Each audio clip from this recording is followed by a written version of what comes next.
My question to you guys. Yes, sir. Brushing your teeth or wiping your butt? You have to give up one.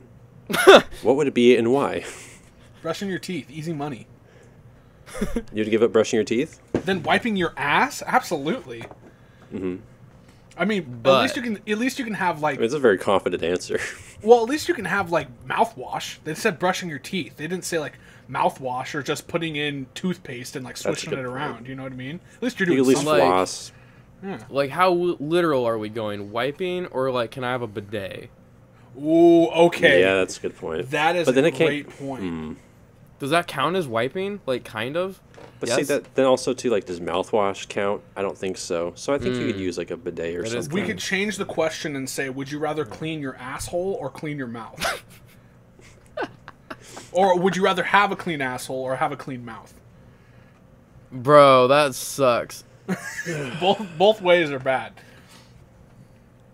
Either it's poopy butt life or you got gingivitis. Like, Yeah.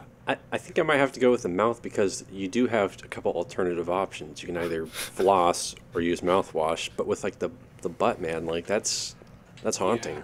Yeah, it is true. Just as Having haunting as a bad mouth. But Yeah. I've had gingivitis in the past. ooh, I've had gingivitis. It's not fun, but it's like a I would pirate take disease. having gingivitis over having like itchy, scratchy swamp ass forever. You know? Forever, yeah. Yeah. Imagine every time you pull your pants up, every single time you sit down, Your Yeah. just your like- underwear sticks to your ass. Whew. Just the worst just thing in the world. the sticky octopus every time you have to peel them off. Oh, that's awful. Ew. It's the worst. No, thank you. That would Yeah, I guess that I'll- would be bad. I'm choosing mouth, man. Choosing a dirty mouth. Yeah. All right. So 3 mouths. Yeah, that's 3 of them. That seems sensible. We 3 seem like, mouths, no ass. We seem like smart gents. I think that's a good way to go. I think. Yeah, I think so. I think a lot of people could agree. It's the If honorable you agree or response. disagree, it's honorable. Drop your answer below in the comments. Yeah, please. Well, hello, cinephiles. Oh shit. Oh, gamers and gamettes alike. Welcome back to the podcast where we talk about movies. Yeah. We don't really have a special niche or anything, or really anything unique, but we are all unique as individuals, and I think that's all that matters. Where are you So, going with this? So welcome to the show. We're all unique as individuals. I'm just being honest. Let's I'm hold just being an honest hands asshole. and braid daisies. But a clean one at that. Yeah, Clean clean. asshole. But yeah. clean. Yeah. So anyway, we got a couple movies to talk about. Yes, we do a couple movies. Thanks to Ryan. Oh, and if you guys don't know, if you're this first time listening, every episode it's one of our picks. A double feature, sometimes not a double feature, just depends on the person. Yep. But this week's choice was Ryan. I mean, That's him. What'd you choose for us, dude? I chose. I have been wanting to get a Von Trier film in this podcast for, I don't know, a long time. So I was having a tough time picking, but I ultimately went with Nightmares, Melancholia. It's on Hulu. If you're watching and want to check it out, and because Chase hasn't seen it, I had to go with The Witch. This is Robert Eggers' like big debut. Yes, please. Good stuff. Which one we starting Good with? stuff. Well, considering the fact that I didn't watch Melancholia, maybe let's start with Melancholia. That way, get it out of the way, and at the end, we can have 3 people talking about a movie instead of 2. Yeah. And the reasons that I wasn't able to watch these movies is that I was battling dwarves in my dungeon. In my dungeon in my house. I can't tell you anything more other than the dwarves have been slain, and we don't need to worry about them. But I was not able to watch Melancholia because of the dwarves in the dungeon. Were they I respect it. mountain dwarves or hill dwarves? Was the difference? These were frost dwarves. Those are some tough dwarves. From Jotunheim. Yeah, that's hard to come by. From Jotunheim. Wow. These are Norse. That's a Norse. That's a problem. Yeah. These They're big dwarves. They're like the size of people. They're big. Yeah, they're like they're just people. I was killing people in my dungeon. It's a common occurrence. So, okay, well, let's talk about Melancholia. Ryan, do you have a synopsis on hand, or do you want to just wing it? I am going to Google right now to see what it says. A planet hurtles toward a collision course with Earth. 2 sisters, one of them trying to recover from a heavy bout of depression and a failed marriage, cope with their destiny in different ways. From the title, from the cover, that's not at all what the fuck I thought this movie was going to be about.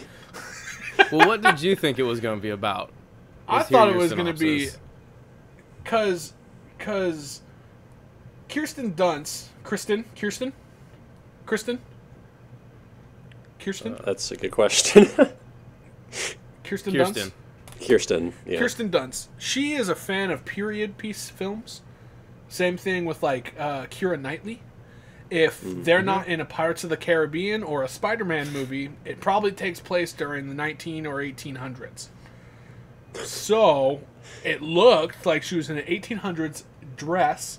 I was thinking it was going to be like some fucking midwife's depression as she sinks into depression and you know, maybe something like that. I literally know nothing about this movie other than the fact that Kirsten Dunst is in the water with flowers and dresses, and it looks fucking sweet. But yeah, that's all I know about it. Oh, I guess she's in a wedding dress. I didn't really. Yeah.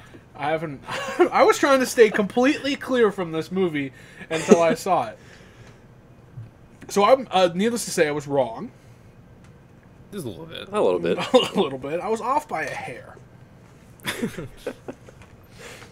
Off by a hair, maybe 2. Maybe So, 3. Maybe 3, possibly even 4. Who knows? We're getting somewhere. Almost a whole head of hair. Having said that, Victor, this was your first time seeing the movie. This was my 3rd time seeing the movie. Oh, 3rd time? Your Okay. initial thought. I love Von Trier movies. Your first thought. So, yeah, this is my first time seeing it. It's my 2nd Von Trier film. It took me a while to really get into, I would say. It was one of those films where I knew what was going on. I understood what was happening. But nothing for, like, the first half of the film, like that first chapter, like nothing really stood out to me, but like brought me in heavily. Like I was enjoying the performances. I was intrigued by the 2 lead performances, their dynamic, their marriage, what kind of people they were. Slowly starting to understand what Kirsten Dunst's character is going through, because it's not evident at the very beginning. It kind of like starts to reveal itself throughout. But yeah, I don't know. I liked it. I was into it. Not the most exciting thing, but it does definitely pick up and get more interesting in that second half of the film. Definitely. But yeah, not bad. I was a little conflicted on it, but I still enjoyed it. I'm glad you enjoyed it. For first thing we have to talk about is the opening. What did you think of those 8.5 minutes? in that opener. Pretty incredible. I mean, the staging and the direction of those moments are just like paintings. It reminded me of a few scenes in The House That Jack Built. I don't know if that he does things in other films that are. I think he does probably those kind of like almost like staged. It has a very specific feeling. I can't really describe it. It feels like a model, like a mock-up. It's really strange. Yeah. It looks very weird, but like the symbolism, the type of shots that were in it were just pretty stunning. Plus, of course, with like the classical music, the very loud classical music, it like all together was a big mood. Oh, big mood. Yeah, it's a mood, big all right. mood. I can't get over that opener. I'm glued every time it's on. I'm just like, that's it. This is everything. Yeah, There's nothing else in the world when I'm watching this. It's stunning. I mean, the first shot with her opening her eyes, the birds falling down, the shot of like Kristen Dunst's character, Charlotte Gainsbourg, and the kid in the middle with like the moon, the sun, and the planet. It's just like, oh, dude, it's wonderful. It's really something. It's a pretty one. Yeah. The slow motion scenes were shot. I believe the camera is called something, a Phantom something. I don't remember the exact name. A Phantom. But it shot Phantom? 1,000 frames. And apparently it was an absolute nightmare for the whole team, which sucks. I can imagine. I think about just shooting 120 frames. And oh, yeah. They said the biggest issue with the camera was flickering. They're like, you would think a high-budget camera like this would not have a problem. No. They're like, it's because it all depends on the light bulbs, dude. And, you know, most light bulbs are the film light bulbs are up to 60, but they don't go up to 1,000. That's insane. Yeah, so, no. Yeah. You know. Yeah, it's crazy. And then the worst part is this is my biggest critique with all of Von Trier films. His Dogma 95, his like very strict guidelines for like making a film for him. One of them is no cinematic or like thematic lighting. And that is like a huge no-no. Like, I love dramatic, just dramatized lights. And they said that was one of the biggest things, like one of the biggest issues to shoot around, because every image is essentially flat to give it a not cinematic look. Are you talking about the montage or just the film in general? The rest of the film? In general. Okay. So it's not, he's going for a so like one of his rules is no cinematic lighting at all, like no, it's all practical lighting. Is that what you're saying? It's staged, but it's lit in a way to look naturalistic.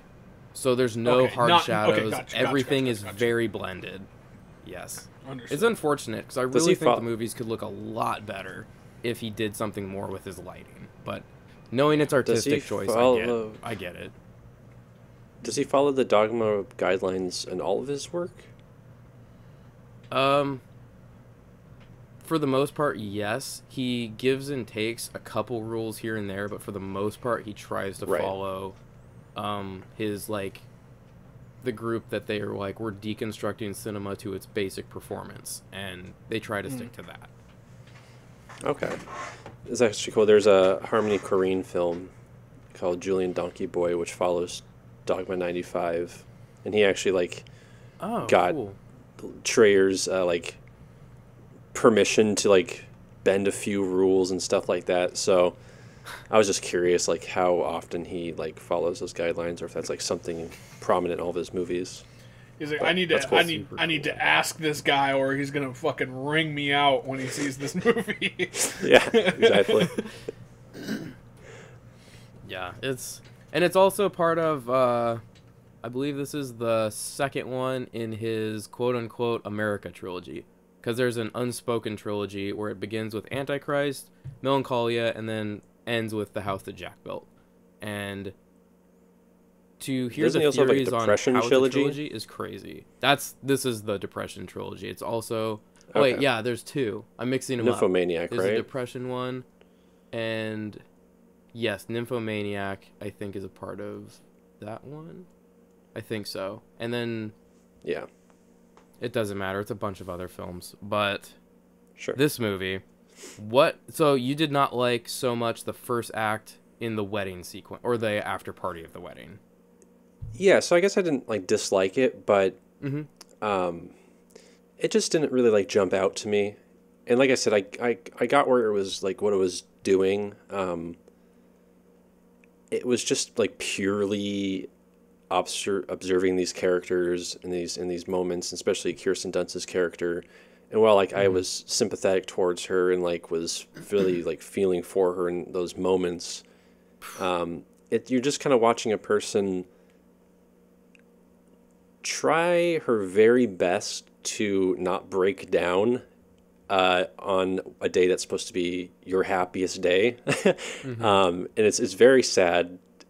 And so like it's not supposed to be exciting. It's not supposed to like just, I guess, maybe like drag you in, like on an emotional level, sure. I guess on like a cinematic level, I'm just like, yeah, I get it. It's good. Don't dislike it, but I really like the opening. I definitely don't like it as much as the other half of the film, but I love the color palette. It's just gold for the whole like first third of the movie. It's just this gold color palette, and I love that. I do like as sad and as like distraught as the characters are in the first bit, I can't help but find myself laughing through the entire first bit because I get so stressed out like when she's taking a bath and there's just a room full of people waiting for her and she's just casually taking a bath because she's so depressed. I'm like, dude, there are so many people waiting for you. It's so stressful for me to watch. It drives me insane. yeah, But, there's quite a few moments where she just disappears and everyone's like, where the hell is she? Yeah, Keith or Sutherland drive is just off like in the pissed golf off the cart. entire time. Dude, he makes me laugh so hard because he just like acts on his first thought. He's like, that's dumb, reacts. How many holes do we have? 18. You got that right. I'm like, dude, you're Just kind of a self-righteous chode. prick. Yeah. The only person Makes her worse feel than bad. that dude. Oh, the dude, mom. makes her feel bad for like, we have a deal. What deal Yeah. is that? You be happy because I gave money. I'm like, dude, scumbag. But the only know. character worse than him is Kirsten Dunst's boss. Whoa. Oh, the boss. Whoa. What? Yeah, I was going to say the trash. boss and the mom are both pretty dude, the mom. hard to watch.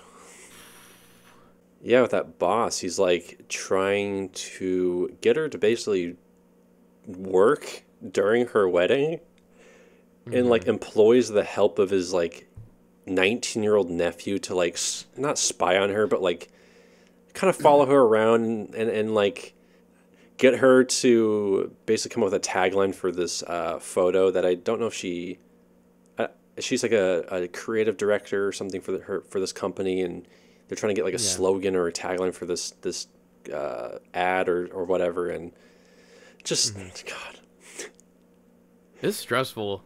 yeah. There's some pretty I nasty characters in here. They're bad. I think one of the things I like the most about Von Trier's films is it's not so much like traditional characters, it's more like representations of emotion. Like you have depression, and her sister is anxiety, and they just have all these like emotional states that are really fun for me to like watch. I always think that's interesting. And I do think the rest of the movie's much more interesting though. Definitely. For sure. Yeah, it's a weird blend of sci-fi and drama, and like Chase was saying, like he didn't expect there to be a planet hurtling towards Earth. Fuck? You don't really. And like it doesn't even become. It's not even that prominent of a topic until like the last half of the film. They they point it out in like scenes early on, like, oh, there's a red star in the sky. Like, what is that? I don't recognize that one, but. Yeah, it's not until the last half you're like, oh, this is kind of sci-fi. Yeah, There's a it's- large planet that could be hitting Earth. That star is a lot bigger than it was last night, right? dude. Yeah, basically. The yeah. anxiety when they play with that exact topic is so stressful for me. Like, I remember it's a couple years ago when they're like, "Oh yeah, this like asteroid's gonna like swing by Earth real quick," and I was like, Uh-oh. "No, Huh? don't." Yeah. And just watching that play out the way it did is so stressful for me. Is it called Chapter 2, Claire? I think so, but that is so good. Once it gets to the house, oh, I'm so invested at that point. I love everything from the house. Chase, are you gonna be upset if we spoil things, or? No. I should. Okay. Sure. Is it one thing that should I really not? Like, should I not know? Ryan, I mean, what do you think? the movie opens with its ending. Okay. Basically. Okay. And Von Trier, yeah. like, Von Trier is like a troll in a sense, because in an interview he's like, even if you know the end of the movie, you're still gonna watch it. And I'm like, that's such a... I don't want to piss off. What a I don't want to piss comment. off our audience that are like, how can you? I don't want people to be like, how can you sit there and listen to them not knowing? And they have no idea that I've faked my way through 3 of these movies already, and they will never know which ones. I know one. They will never know which ones. And that's the I'm playing with fate here, because now they're gonna go back and be like, wait, what the fuck? What was the which Wait, one was 3 it? total? I think 2. I think 2. Okay. There's 2 definitely. One of them I don't think you guys know. One of them what is the one that I faked my way through with you? I don't remember. I know. What it was. Totally fucked up. Was one Totally that okay. you- Totally fucked up. I definitely did not watch. I watched like the first like 30 minutes of it, and then I was like, "Nah, I can't do this." I don't remember what the other That's one too- was. I have skipped through hold on a one second. movie. I mean, I did watch it, but Was it like, Little Nicky? I was like, just no. No, it actually wasn't. It was, but I just like was like, I was on Amazon and I'm just like clicking timeline points. I'm like, here. Yeah. I get it. I was just like this. I'll have Which movie to. was that? I one don't was it? remember the name of it, but Oh, okay, gotcha. Oh, okay. Gotcha. I don't remember. I gotta. I'll have to look back and see which one, because I know it's been more than one. And the first one of them you didn't know, and I don't think you guys know still. So, but Very funny. because I don't want to be a buzzkill and be like, yeah, I didn't watch this movie, guys, count me out. So I'll just, I was going to do that this week, but you're like, nah, just sit and talk through the first one. I'm like, okay, cool, sounds good. I did happen to watch The Witch. I did watch. Good. Okay, at We'll least you see. watched one. We'll see. Yeah. We'll see. Yeah, I will. I'll be like, Yeah, you might just be pranking us right now. The donkey does the. Yeah, I mean, as long as the audience doesn't get fucking, I get DMs of them telling me that I should die, then yeah, whatever, I'm cool with it. Just spoil That it for probably me. won't happen. There's just a few points that I would probably say don't listen to, but that's later. But we'll get to that. Okay. And Okay, cool. Yeah. Yeah. Spoil the ending. Does the planet collide? I don't even know if I want to say that because Do they blow up the planet? It's- Is it a dream?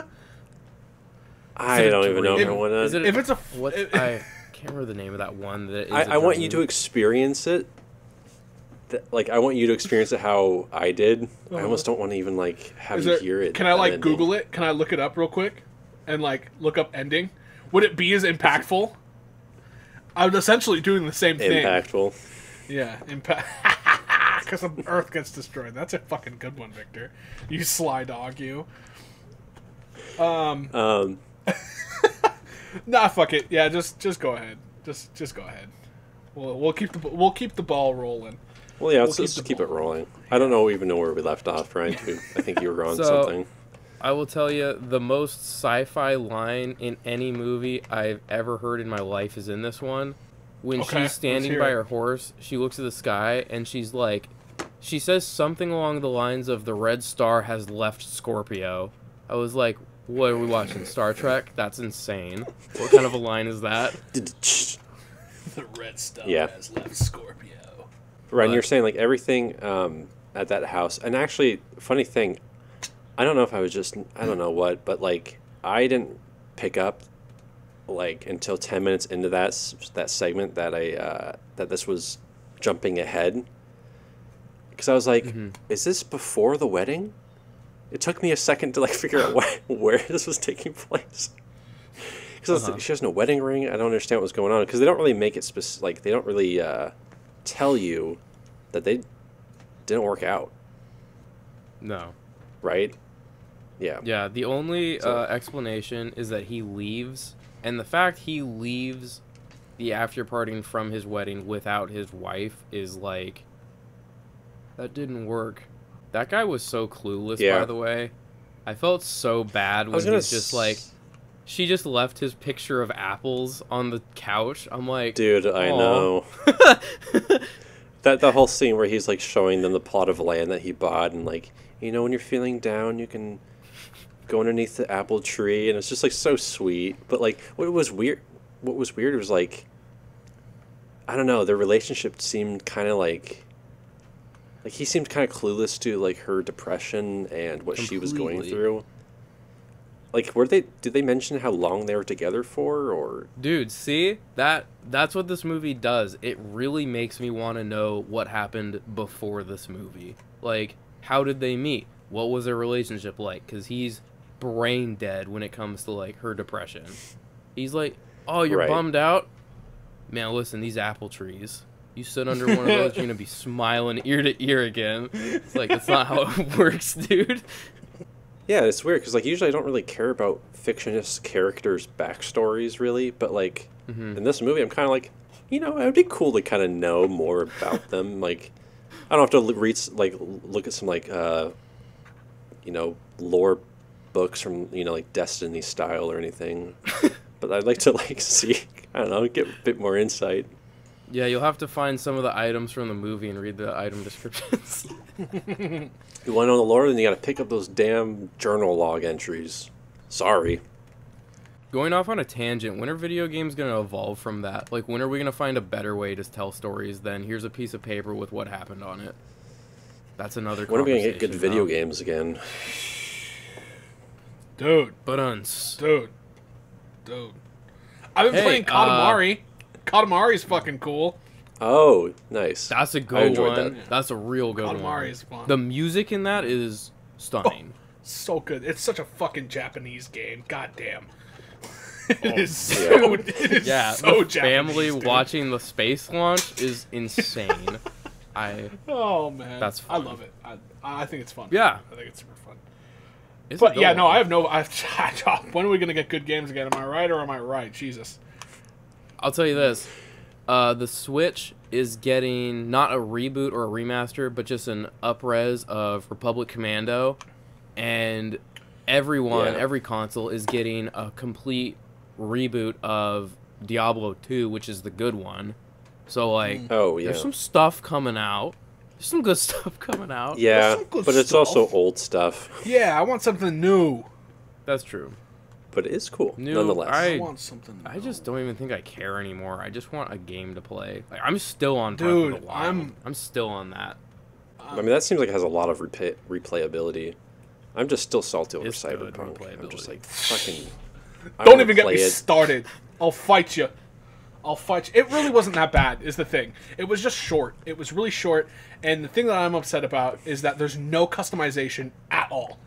The only customization you can do is your cybernetic implants, which, to be fair, there's a lot. But you can't change once you have your character's like look. That's it. You can't change anything about them. I was thinking like, oh, you can like. Would have been sweet was you do Grand Theft Auto San Andreas style, where you work out, you got to eat right, or you got to do all that shit, or you're gonna be husky, or you're gonna be slower Yeah. because you're not as worked out, or you're gonna be or you're gonna be slower because you're big, and that would have been sweet, and that was something that was implemented in 2003, in a PlayStation 2 It does seem kind of bare game? bones in spots like that. Dude, and they Like- delayed it, the 1.2 update again because of a cyber attack. Like, shut up, dude. Just Game admit is your guys never are getting going. patched. I'm saying, just admit your game is not how you wanted it to be, and shut up about it and just put the game out. You know. Yeah, I heard the latest patch they did actually made the console performance worse on last It gen. is. Well, And I 'cause was it's- like, you guys just need to scrap it. Exactly. And like, Just know the thing is they shouldn't have put it out on last gen consoles. That's just straight up what it should have been. And some people are having good because Ryan, it sounds like you haven't had that much problems with it. That or Not at much. least- I'm on a 1X. yeah. it's like Okay. Yeah. So yeah, mid-gen. you're mid gen, but like someone like a base like I have just a base PS4. That would blow my fucking PlayStation. Luckily, I have a pretty beefy computer that runs it fine, but I'm still running at 40 frames per second on medium settings. Like yeah, that's see, I can't handle like dips in 30, like dipping below 30. Like I have such a problem with janky frame rate where I'm like I don't even want to play it if Yeah. it can't even like stay steady. yeah. And that's like all of Cyberpunk is like dropping below 30, and I just all Cyberpunk's the time. goofy as F. fuck, dude. It's goofy as it's a fuck. goofy game. I want a. I've been playing Elite Dangerous on my VR. I've got this thing here. I've got this Ooh, on thing, Oh, hell this yeah. thing here. Yeah, on VR. Oh, And so man, I I'm wanna just see that. I'm just flying around in a spaceship with VR and just blowing up like bounty hunters and shit. It's getting repetitive, That's but it's dope. in VR, and so it's like this is so fun. I gotta try. It's it so someday. fun, Damn. but it's just I want something. I'm with you. I want something to play. I just want to enjoy something actually, like sit down and have it keep my attention. I got Fable, the Fable Oh, anniversary. hell yeah. Fable's fun. I'm bored with it now. It's a dated game, that's for sure. I'm just wondering if my time for video games is done. Like I'm wondering if I'm just no longer a video game guy.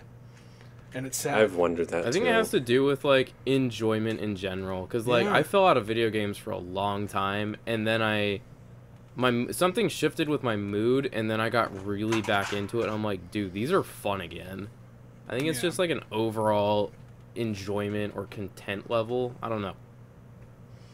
Yeah, man. I think it helps to go back to like older titles that you used to enjoy. Like I remember not playing like any recent games for a while and just playing like Dirt 3 and Rainbow Six Dude. Vegas and just like doing those like random terrorist hunter scenarios and just trying to beat my best times on tracks and just like having like a genuine good time, but like trying to search for a new game or like It's hard, man. stay up to date. It's like it's hard to like actually find something genuinely enjoyable. Yeah.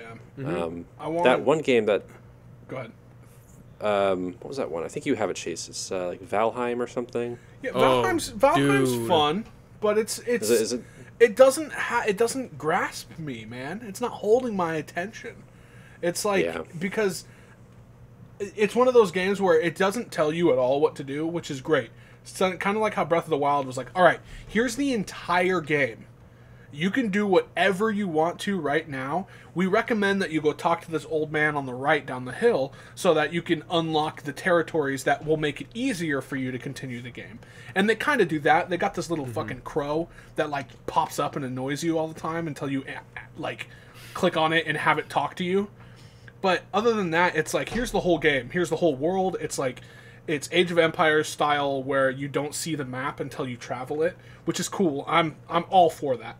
But it doesn't tell you how to do anything. It's like, okay, I want to get iron and shit, so I'm assuming I have to mine, but it's like, okay, well, I can't mine because I don't know how to make a pickaxe. And it's like, okay, I have to kill this boss before I make the pickaxe, but nowhere does it say, like, you'll do the first boss is pretty tough if you don't have, like, proper gear, and you don't have proper gear because you can't make the shit because you can't level anything up. So it's really the first like 3 hours of the game is just cutting trees and killing goblins. Okay. So it's like it took a lot for me. It's much easier to play if you have a friend who played it already, and that's how I'm doing it. I bet. And so it's more fun. Okay. But that's a lot of games, though. A lot of multiplayer games is more fun when you have a friend who can walk you through how to do everything. But Yeah. it's pretty fun. I mean, it's for $20. Like, fuck yeah, I would definitely recommend it. Okay. But Looks like a good RuneScape, one. I'm gonna get it at some point. RuneScape came out on Steam. Old school Yeah, I never got into Pass that. on that one. You're gonna pass on old school RuneScape? I'm gonna I have downloaded to. it. Yeah, I never got into it, so I don't really have any attachment to it. I was an Adventure Quest kid. That was my game. The good stuff. Adventure Quest and Dragon Fable by Battlon.net. Whew, that shit was fire. You know what else is fire? Melancholia. What was that? Was that a game? Huh? Which one was? I don't know. Actually, I haven't seen it. Me neither. Haven't played that one. We should probably talk about it. Yeah, So, where Melancholia. were we? When I feel like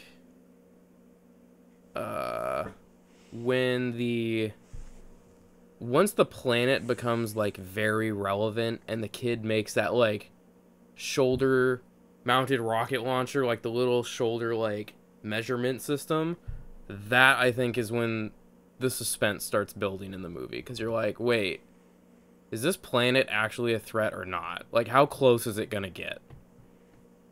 Yeah. I gotta tell you, like, big chunk of the movie, I was like, ooh, the tension is executed so well. And even with, like, Dude. Lars's, like, kind of, like, jarring editing style and cinematography, it still managed to, like, damn it, like, I'm getting, like, the anticipation of, like, what's to come is, like, I'm feeling it. And that's all I can ever ask for when you're trying to build tension. I just want to feel that. Like, I want to feel this fictionist event. Yeah. And I did. It's really palpable, too. Like, when did it build? Like, when did it start building? You're like, oh, no, I feel this one. Did I have it written down? Oh, I think maybe when it started is when Claire's like, I'm having a hard time breathing. And the husband's just like, yeah, it's just taking away some of the Earth's atmosphere. I'm just like, huh? What? What? Yeah, it pulls the power from places because it's too close. Stuff starts changing just a little bit. It's like, ooh, that's too close. I hate that. I start to get like, you start to like imagine what that must feel like, that shortness of breath that you can't control. I'm just like, it's called asthma, that's kid. Anxiety. It's called asthma. I understand it completely. Man, you'll feel this movie then. You'll get it. I'll be like, yeah. Yeah. You'll be like, yeah. Shit feels weird. Exactly. Exactly. And then I think it's after that scene where like you're like, okay, well, damn. Guess that's how it's gonna go. He's like, and dude's like at his telescope jotting stuff down. She's like, would you like some tea? He's like, no. He's just taking notes. And from that point you're like, shit. Anxiously, and you're like, wait, is it getting too close? Because it's like, I thought it wasn't. And then it just starts building again, and it's like, wait, no, I just got calm. What are you doing? When they see that the planet is like going away a little bit, and Claire starts like crying / laughing, I'm like doing the same. Yeah. I'm like, that's so relieving to see. It's so nice. For sure. Oh, we forgot to mention the flyby scene. Gorgeous. Like, I wasn't expecting the CG in this film to be good, but like, I wasn't expecting any CG at all. But that shots of the planet coming by, gorgeous. Like, absolutely astounding. Also interesting is what the hell's Kristen Dunst's character's name? Mary Jane. Dude, I can't think of what it's called. Kristen's character. At this point in the film, she's like Justine. At this point in the film, she's she is dealing with some crippling depression, and It's bad. it's like detrimental. And I know nothing of that, what it's like to feel that, or what even the signs look like or the symptoms, but it's coming out in ways where there is no sense of hope. It's very pessimistic, her outlook on things at this point in the film, and she's very detached. I think there's a line in the film where Claire and Justine are talking about, like, Justine's saying that she knows what's going to happen. She's aware of things that no one else knows about. And basically she's going on about how, there's no reason to mourn for the Earth. Like, the Earth is evil. People are evil. Like, and it's a really, like, I don't know, it's weird because it's not like she's unlikable, but it's hard to, like, I guess for me, because I try to be a very hopeful person, and I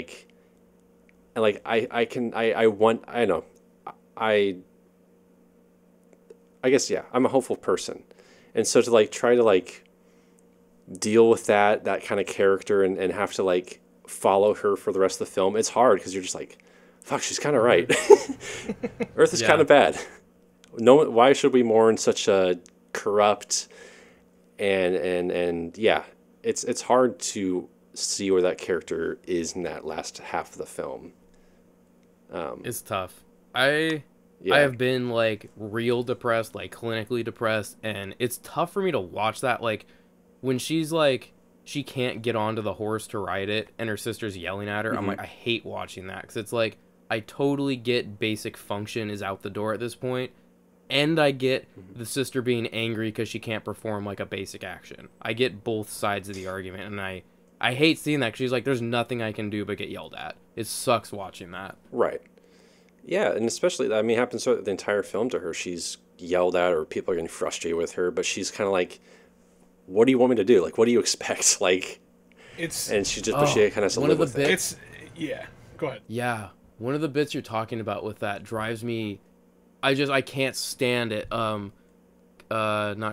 Claire, she says to Justine that you're lying to us by smiling because we know you're not happy. And I'm like, what do you want her to do? That's so exactly. I can't stand that line. Last part of this movie, like, I don't know if we really need to spoil it, but it's no, all we can say, it's very suspenseful, and everything that happened in the last act of the movie was consulted with a scientist to see what would actually happen if a planet came close to our planet. So everything is, like, factually accurate, which is crazy. Are people getting, like, ripped apart and shit? No. Because, like, you'd think two gravitational poles is, like, that's essentially a black hole. Is that, it's black hole is essentially stretching.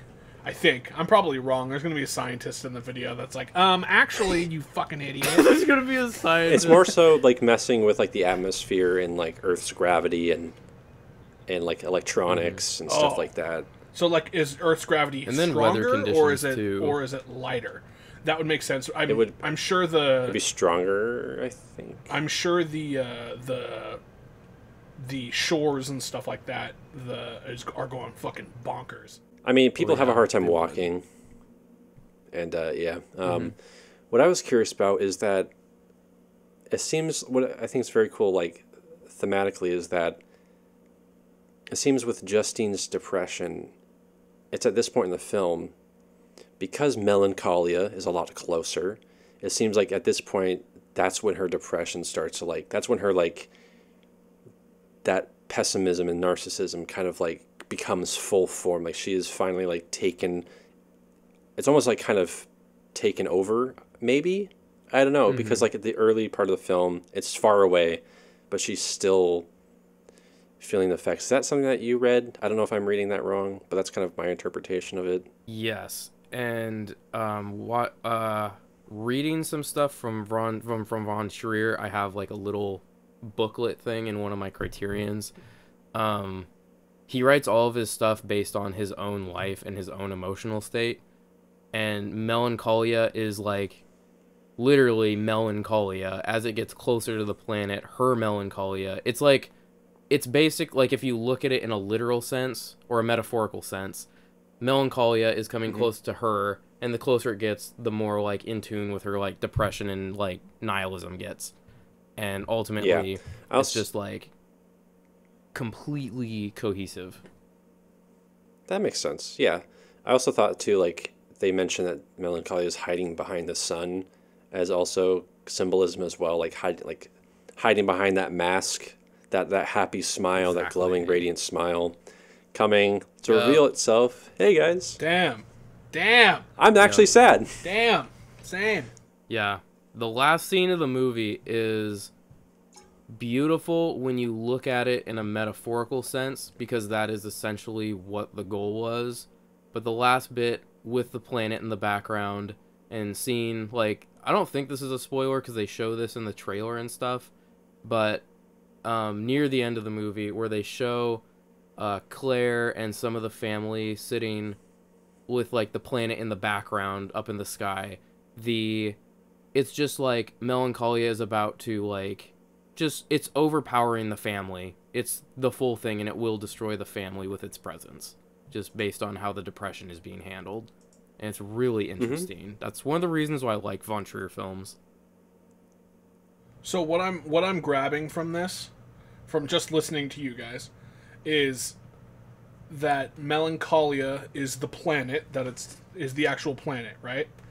That's sneaking up. Yes. But the planet is very it's not a subtle thing. This planet represents depression, and the depression of this character. And by the time that the planet has fully gotten to our world, essentially, if we don't take care of our depression, and this is how I'm thinking of it without seeing the movie, we don't take care of our depression, we don't find that happiness to get rid of the planet, then it's going to collide with us, and that melancholia is going to take over our life, meaning that the depression is going to consume us to the point where we're no longer a person, we're just our depression. Is that kind of what I'm getting at? That's how that's Von pretty good Trier reading. works. Yeah. He works with like metaphors and philosophy and art, and I wish I knew there's this scene where Justine is changing art books to different pieces of famous art. I wish I knew what they meant, because all of them are supposedly a really well-known piece, and they all represent something. And I'm like, pissed. I wish I knew what those were. I'll send you, but Ryan, I'll send you a discussion video that explains all of Perfect. that. All of the art and good. philosophy I would influences. love that. Okay. Yes. But something fun, Chase, to confirm what you're thinking, there's the husband to the sister character. He says that Melancholia is just a flyby.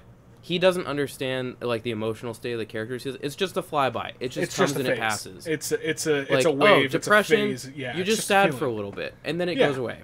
It'll go away. It's just a lack of understanding, but he talks about it in like a sci-fi planetary term, which is really fascinating for me. Yeah, absolutely. Well, something coming from speaking from experience with this depression, I have both.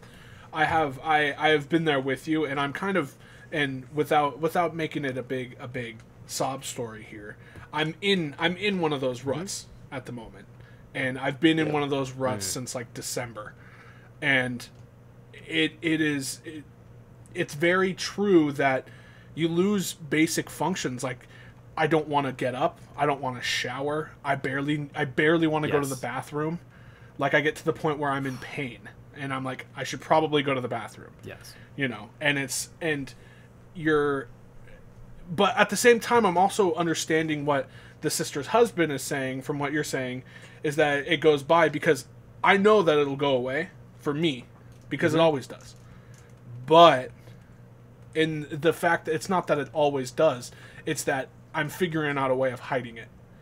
And I'm figuring out a way of making me not notice it, which isn't healthy at all. It's really fucking bad, actually.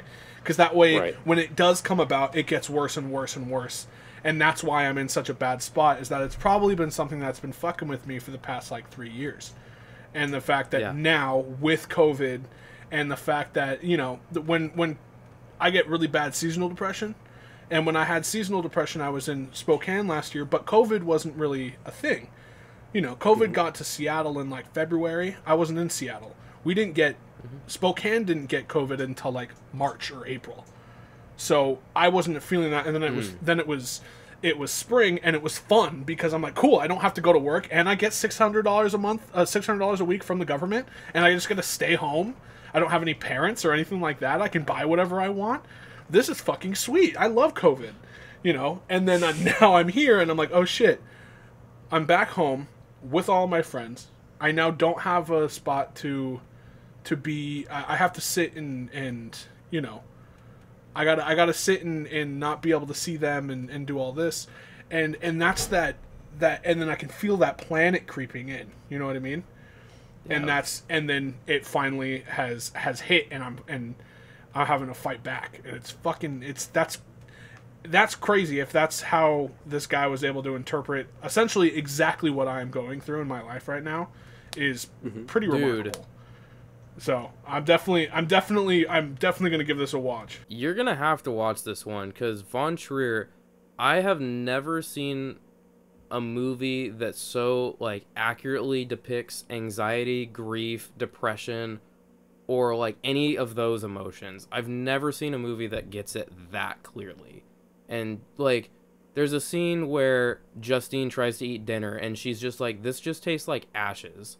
And she just goes to bed. Yep. And it's like, yep. Gah! That's me. It's so tough That's to me. see what you've been through or are going through represented so clearly. Yeah. It's that sounds crazy. I definitely want to give this a watch. I wanted to watch it from the get-go. The week's been crazy. But I'm excited to give it a watch. I'm definitely excited to give it a watch. It sounds remarkable.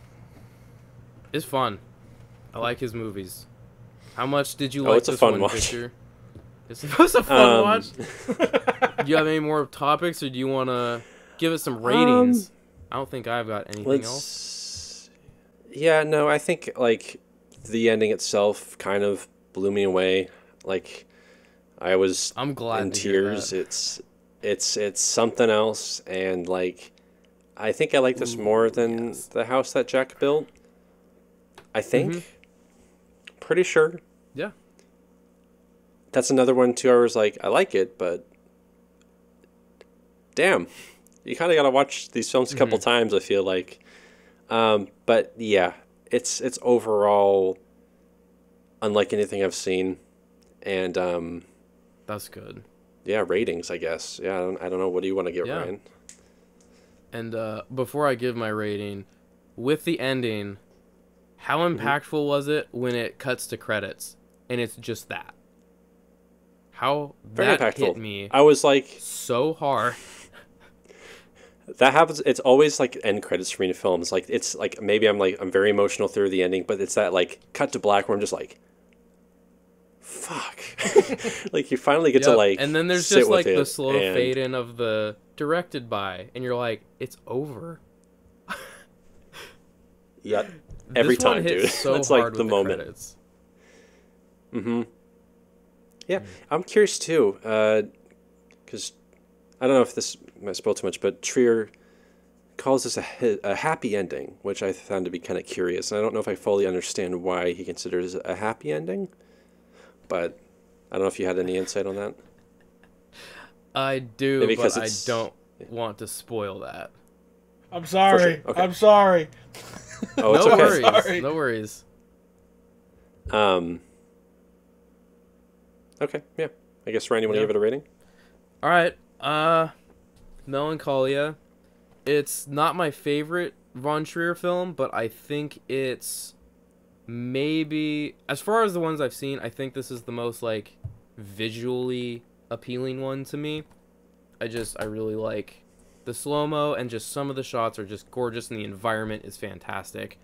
The music is phenomenal. I love classical pieces in movies, and just the themes of the movie are great. The depth, I really like it. I'll go 4. It's a conflicting one because, like I said, there's a lot of it I like, but a lot of it I could. It's not all too engaging to me on a cinematic level. Like there's a lot you can pull from it. There's so much artistic influence, a lot of philosophical influence that you could go on for a long time discussing. And but the cool thing is like you don't really need to be aware of all of that because it is not like the metaphor for Melancholia. It's very upfront about what it's about, and I think that's cool for an art house film, especially from a director like this, to be accessible, I guess. Like it's a hard film to watch, but is strangely accessible. Maybe that's my own opinion. It's definitely more mainstream for one of his movies. Like there's nothing that's like blatantly abhorrent or shocking. Yeah. Like I think 4 as well. It's one of those films where I was just like, after I was like, dude, this deserves a 5. But I can personally give it like a 4, 3.5. It's weird. It's strange. That's how especially with how emotional I got at the end of the film. I was just like, God, it feels weird to give it a lower rating, but what can you do? Very glad you brought it on because I've been wanting to see it for a while. So, thanks. Good time then. Oh, I was having a ball. Oh, we do have another movie. Second movie, Chase. This is your first time seeing The Witch. Yes, it was. I can't believe it. Victor, did you say you haven't seen this since theaters either, like I have, or did you say you did see it again? I don't think I've seen this since the theater because I saw it twice, 2 days in a row, and I think that was good enough for me for 6 years.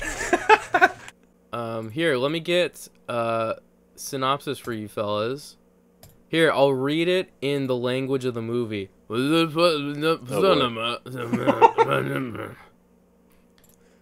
beautiful. It is in 1630 New England. Panic and despair envelops a farmer, his wife, and their children when youngest son Samuel suddenly vanishes.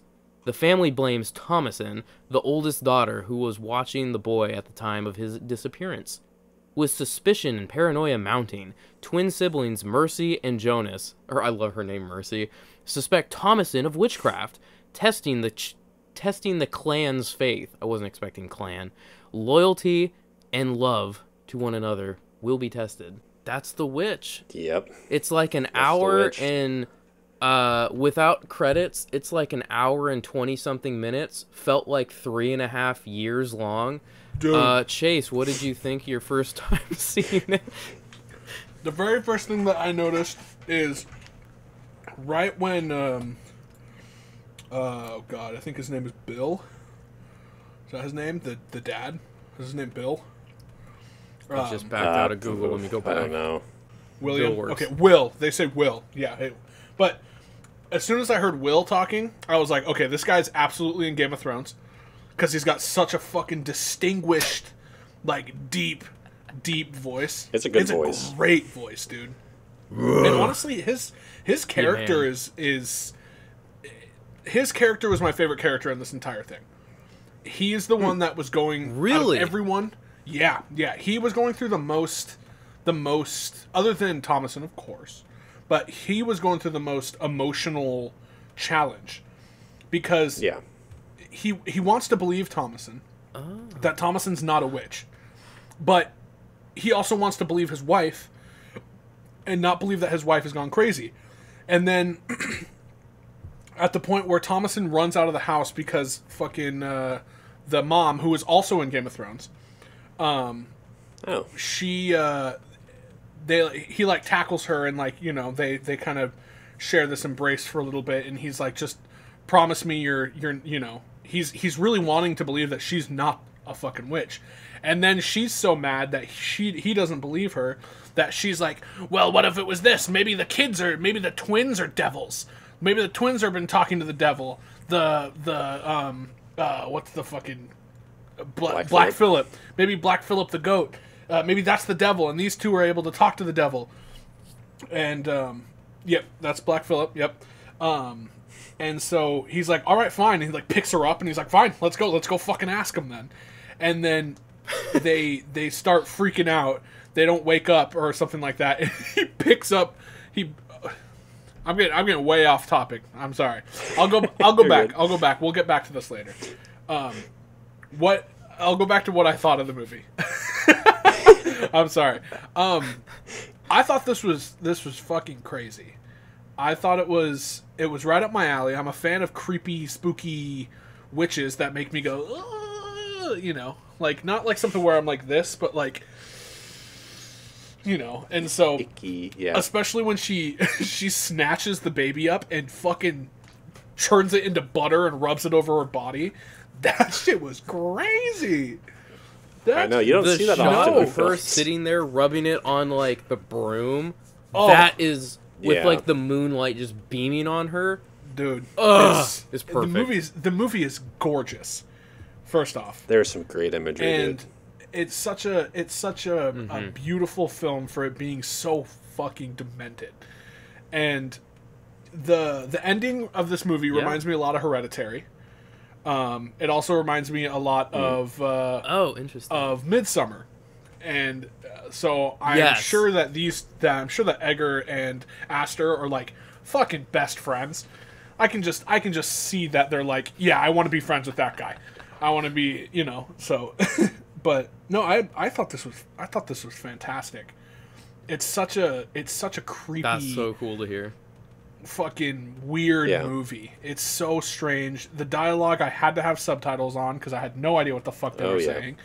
But I was I'm so sure this happy was- to finally have subtitles on it. I was gonna say I'm Say. sure this was tough to watch in the theater because you're like, fuck. Like, Oh, yeah. I can Dude, do I'm literally Shakespeare. in my seat like, Yeah, exactly. It's painful. It's painful. Like that was, and I'm assuming the same thing with the Lighthouse as well. Oh, for sure. So, but It's I tough. can get through Shakespeare fine, but I can get through it better if I'm reading it. You know. So, Yeah. but Yeah. yeah, this was crazy. right off the bat, what did you guys think of, and before you get to your opinion, what did you guys think of the opening sequence before establishing where they live now? Because studio told Eggers that the audience won't understand what's going on unless there's an explanation for that. And everything previous, like the shot of the farm that they live on, everything previous that was demanded by studio, and Eggers said that it was the right choice to add the intro. It was funny. He was super opinionated, and originally he's like, no. So he writes this huge, incredibly expensive introduction, and that's the one they used because they wanted one. Damn. He's like, well, okay. Yeah, I thought it was fine. I liked it. I mean, I don't think I needed it. I think I probably would have been able to figure it out from there, Yeah. but I liked it. I think that because you get to a certain point in the film where they're talking about going back to the colony or going back, to the town and everything like that. They don't explain why. They never say why he's out, and I honestly don't think I picked up why. But was he stealing?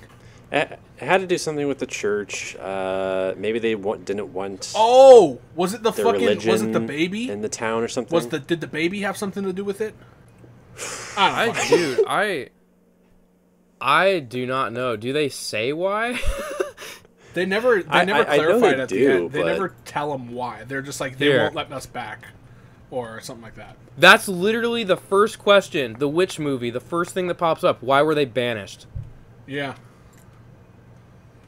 Here we go. Yeah, but you guys can just keep on keeping on. What did you think of the period correct dialogue that was in the whole movie? I loved it. I'm going to be honest. I loved it. I liked it, the fact that I had... It's fun, dude. It would have been upsetting if I was watching it in... I don't even know upsetting. It would be harder to follow if I wasn't watching it with subtitles in the theaters. But Yes. I still think it would have been... I think that would have made it even crazier to watch. Is that I'm like, I personally don't know what the fuck they're talking about. And I'm just watching this kid pretty much come to death.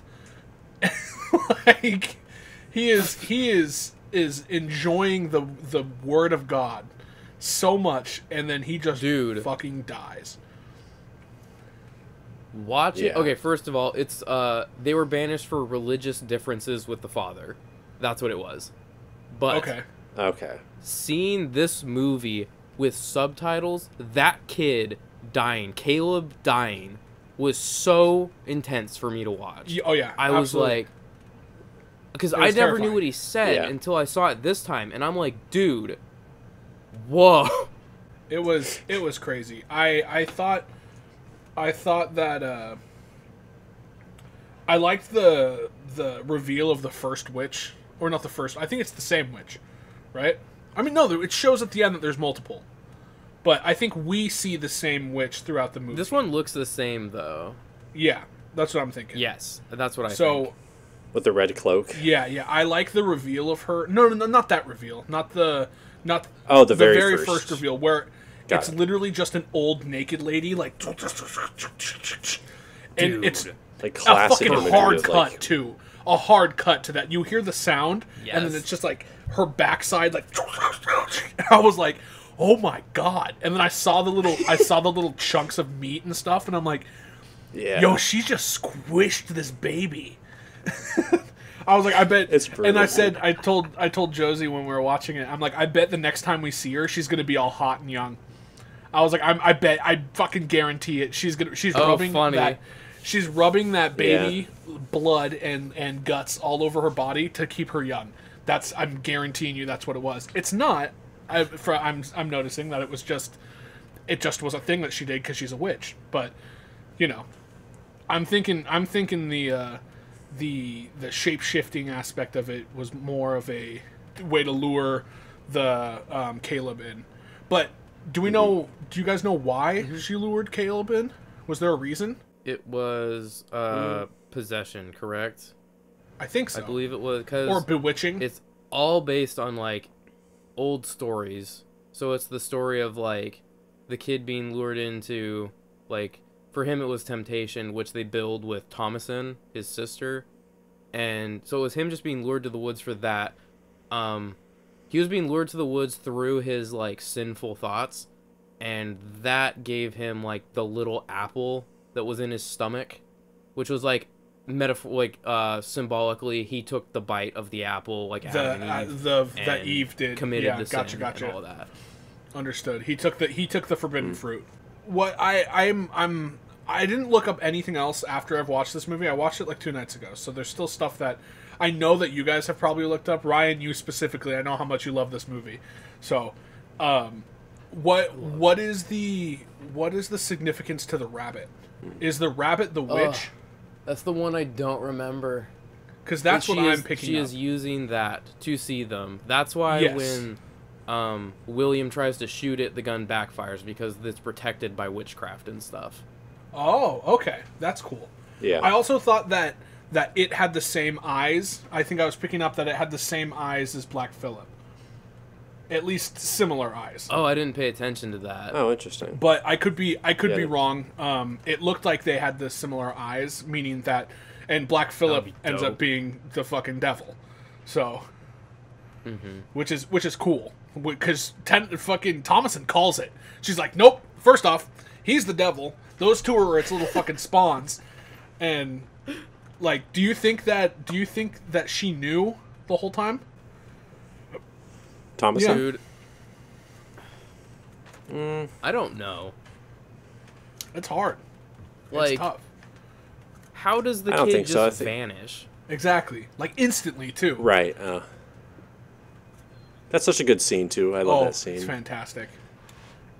And it's really early on, too. Yeah, like 15 minutes in, The only thing I noticed this time was, like, the major stuff happens, like, very early on in the movie. I love that, literally, that the entire trailer, like, all the trailers that they played in the theaters was literally just that scene. The baby would be gone, or it would be her reaction, and then it would be like, the witch. And you're like, and then you see Black Phillip, and you're like, what? Like... It's so cool. The imagery is great. Oh, This is such a creatively shot film, and the location is beautiful. I love the aspect ratio. Oh, it's so nice. It is. What was the aspect ratio on? It's a 1:19:1. Okay. On other aspect ratios, we all gotta do day one. We gotta talk the new Justice League. I'm actually interested in a superhero movie. It has to happen. I don't think it's shot in 4:3. I think that was just the trailer. Dude, it's shot in a different aspect ratio. You think so? That's what they're saying. Okay, that's what I'm reading. It was originally shot to be in a different aspect ratio. I'm really curious. Cool. I'm interested in it only a little bit. Like I care, but like only the slightest bit. I'm really excited for Tom and Jerry in a couple days. Super pumped for that. Is that I'm gonna watch soon? it with my Yeah, I'm gonna watch it with my grandma on Friday. It comes out on Friday. That'll be fun. My thing that's bothering me about this is that people are like, this is going to totally save the movie. Him doing it. It's like, no, it's not. When has Zack Snyder made a good fucking movie? Never. He's made decent movies. Sucker Punch is kind of Sucker Punch is cool, but it's not good. I guess it is just cool. Watchmen is pretty good. 300 is pretty good. Guardians of Gahul. I mean, I'm interested in like the creative choices of this. Like the fact he's like I agree because I mean he's like reshot so much of this. I'm like, dude, what? That's crazy. The thing that I'm excited about is I'm excited about him being able to get his vision out there. I think that all directors should have full control over their vision, and the fact that studio meddling and all that shit comes in and essentially ruins movies, and the studio doesn't get blamed for it. It's always the director. Like look at Josh Trank or Trank or whatever, whoever did the Fantastic Four movie. Like other than the fact that he's a little asshole about it and he bitched and moaned about it doesn't help, but he there was so much meddling, and the fact that he couldn't get along with Miles Teller, it like ruined that movie. But we never hear like Sony was the reason that Spider-Man 3 was so bad. It wasn't Sam Raimi's fault. It was Sony and Avi Arad, who is the guy who pretty much owns all the marketing for Spider-Man. I'm a big fucking nerd when it comes to Spider-Man, dude. Essentially, he's like, and same with Mark Webb. Mark Webb wanted to do a drama and like a teen love story with the Amazing Spider-Man, but the studio was like, nope, can't have that. Throw like a guy with the last name Webb, essentially. His last name is Webb, and he's working on Spider-Man movies. I'm saying, why? That's perfect. Why wouldn't you let him? His last name is Webb. He has to make Spider-Man movies. Perfect opportunity. Exactly. But yeah, no, Justice League. I'm not entirely like, this is going to be great because Batman v Superman was bad, Man of Steel was bad, Sucker Punch was bad. It was cool. I don't doubt it. I haven't seen any. So, I'm just interested. I'm interested. But I'm Victor, interested. You had a question. What was that? Well, I was just curious, since this is like what, your third time seeing the film. Do you still enjoy it as much as that original time you saw it, or is it not as good as you remember, or you're not as pumped on it as you were in the beginning? It is not as good as I remember. It's really not. The scene where the woman's like visualizing that she's like found Samuel again, and it's just a crow pecking at her.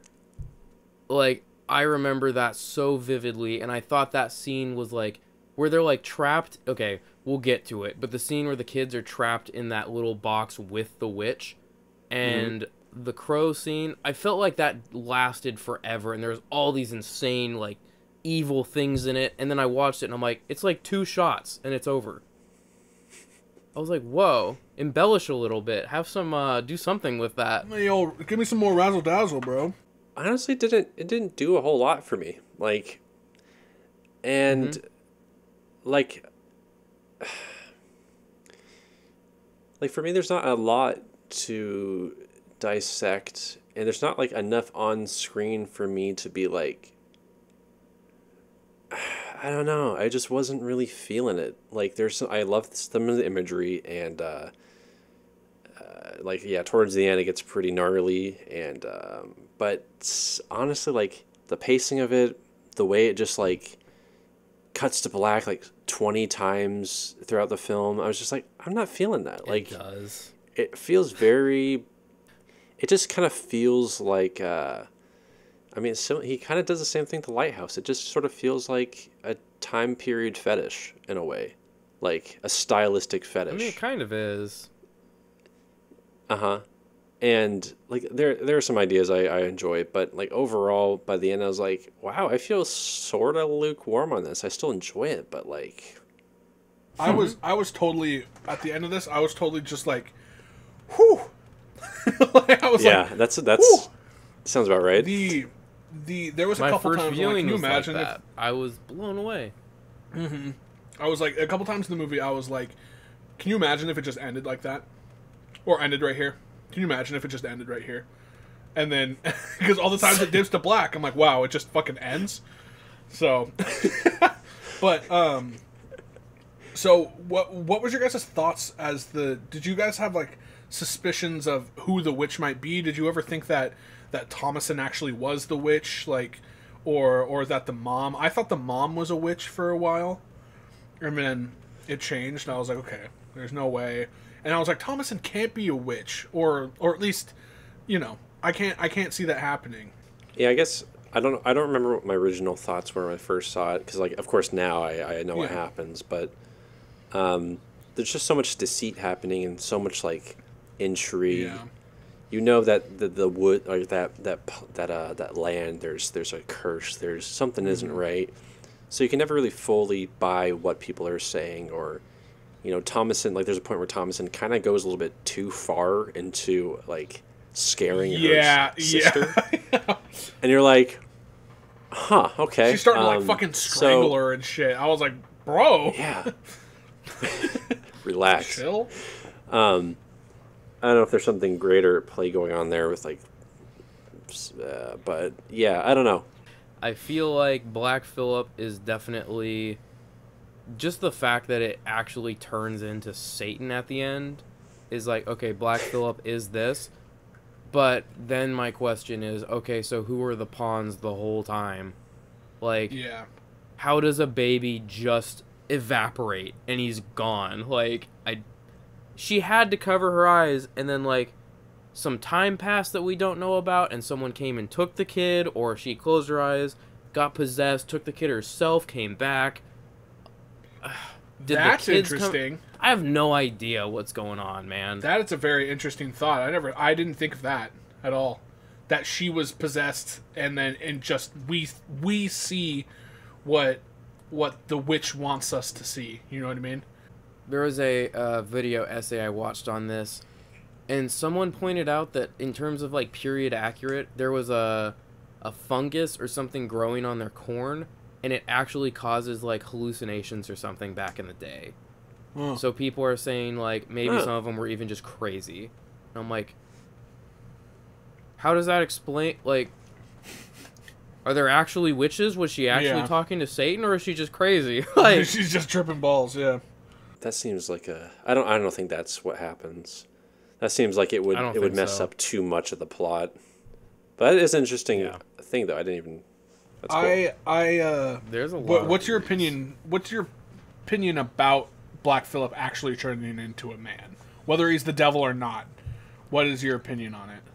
Like just the execution behind it, or the fact that he did actually turn into a man. I personally think it's kind of a dope idea. My girlfriend hated it. She's like, "This is just too try hard and edgy." But personally, I was like, I don't know, it's cool. I like the way he's like this, just like devilish. Like you can tell it's very like, I don't know. It's got a very like old school style to the way he's like dressed, and his voice was fantastic. Yeah, the way that they edited his voice was incredible. It gave me Voldemort vibes, in the end of Harry Potter, where he's like talking to everyone inside everyone's brain. It kind of gave me that like long, really, really. There's no background noises. The S's linger and everything like that. Like, it was. I dug his voice a lot. I don't know if I'm a big fan of the fact that he turns into a person. I think it would have been. I personally think it would have been better if he just stayed a goat the whole time. But I'm curious if that would make it more humorful than what it's supposed to be. This is this girl's turning point.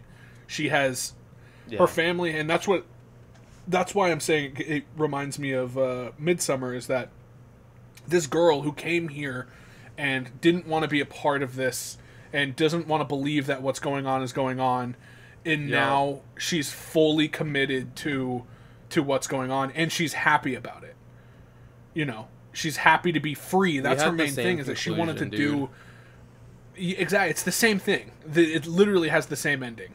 It's just different ways of doing it. The main character, who is a girl who is being oppressed in some sort of way, whether it be emotional or physically, like how she's essentially the slave of the house. Her mom hates her, you know, because she blames herself she blames her for the fact that the baby's gone.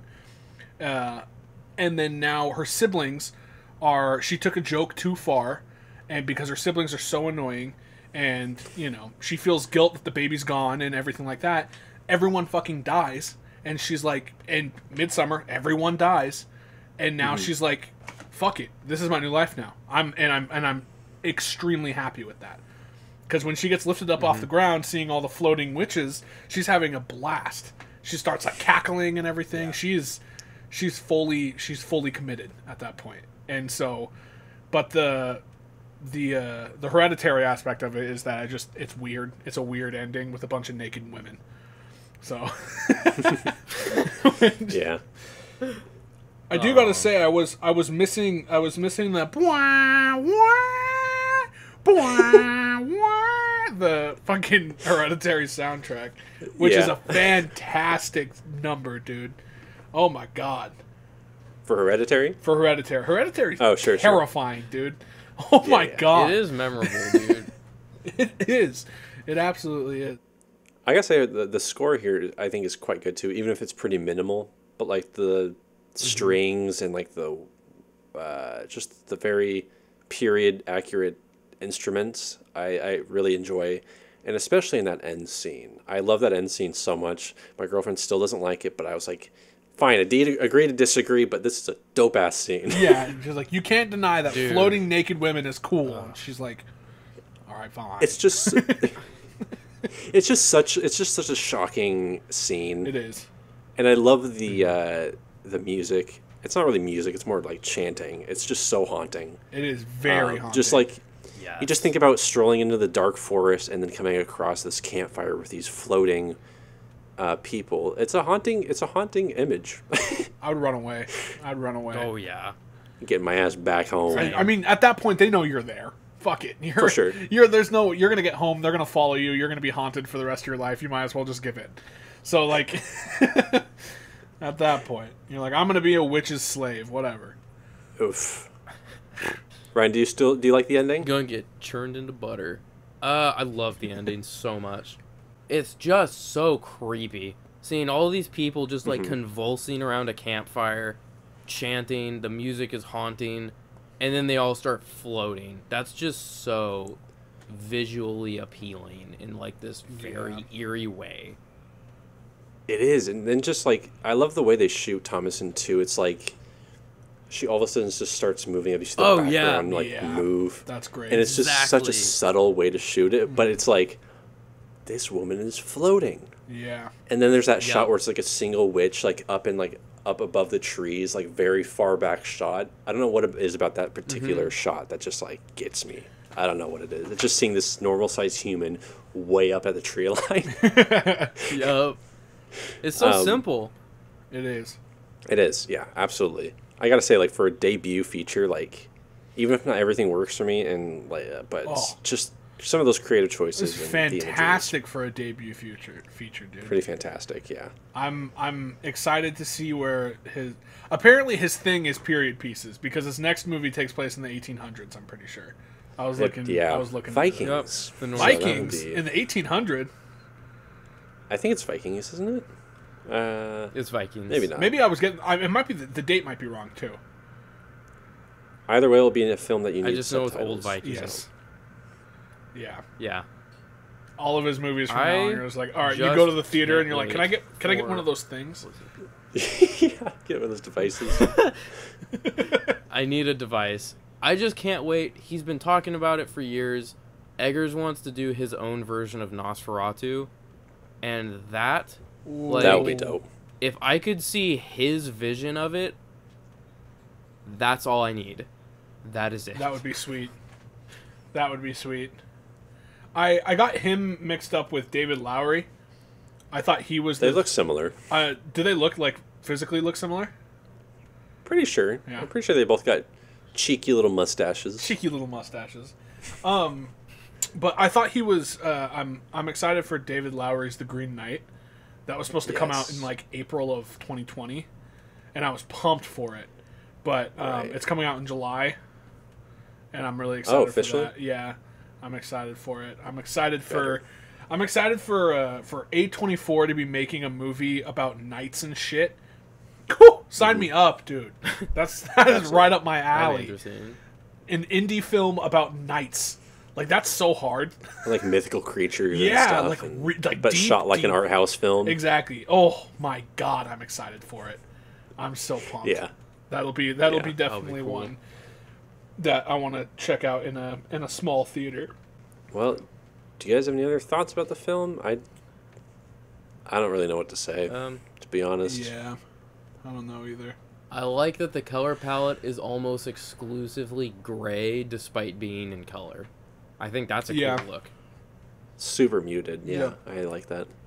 Oh, Ryan, Other you than wanted that, to not talk really. about the kids locked in the shed.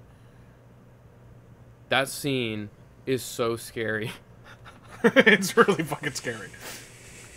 That scene is Witch lady on the roof. Yeah. Yeah, she thuds onto the roof and then like breaks her way into this little shack, and then the kids just like approach this woman drinking milk, like blood milk from a She's goat. slurping that shit, dude. She's going to That's town. literally what it says in the subtitles. It says slurping. Yeah, Slurping. That is so spooky. She was going to town. Dude. One of my favorite scenes. I like that they're the brother and sister. I think that they're I think they have to be. They got to know about the devil and the witch somehow. And I think that they were my guess is that if they were communicating with Black Phillip, that Black Phillip was telling them that Thomason was a witch. And I'm thinking that he did that on purpose so that Thomason would react in a way that would get him to this point so that he has another witch in his arsenal, essentially. You know what I mean? Because if you notice them, everything that they do at the same time. So their breathing when the witch is there is they escalate and get to the same point of like hyperventilating at the exact same rate. So everything is being done. It's almost like it's controlled, or one person is thinking for both of them. So they both start convulsing. Oh, that's they both start interesting. saying the same things. They both start breathing heavy, and then the witch is there. And now the witch, like, we also don't see what happens to the kids. We never see what happens to them. I'm assuming they get turned into some sort of butter, but because all we see is the Churning dead them goat. babies. Right. We don't see what happens to them. We see Thomason fine, not even scratched, and the goat, the dead goats.